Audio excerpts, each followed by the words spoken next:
What did you queen you on a beanie? What did you queen you on a lady? Taiwan shiny bossroom. My fans and wese moroi. Wano disembisa vese moroi. Kuna kuri kufire, oi oi. Takubikira indandizo oi. Panino pinda they must scream. Matching what ya uya. Anti show ya chukwe. Panino pinda they must scream. Matching what ya uya. Anti show ya chukwe. Panino pinda they must scream. Matching what ya uya. Anti wa uya chukwe. They must scream. Matching what ya uya. Anti wa uya chukwe.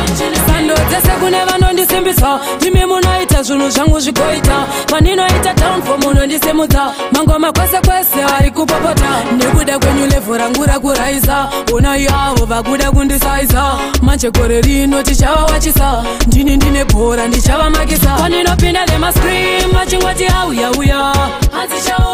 Paninopinda they must scream. Machingwati auya uya. Paninopinda they must scream. Machingwati auya uya. They must scream. Machingwati auya uya.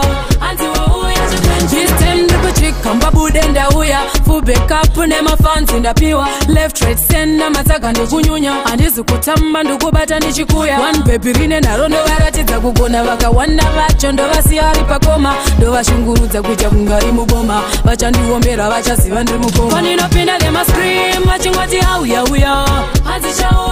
Paninopinda they must scream. Machingwati auya uya. Paninopinda they must scream. Machingwati auya uya. They must scream. Machingwati auya uya.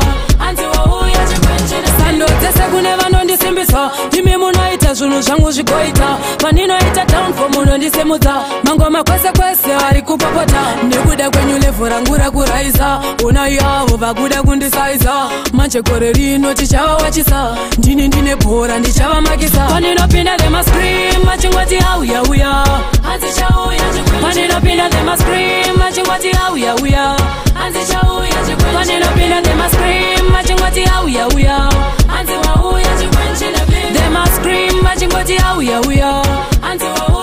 Paninopinda they must scream. Machingwati auya uya. Paninopinda they must scream. Machingwati auya uya. Paninopinda they must scream. Machingwati auya uya. They must scream. Machingwati auya uya.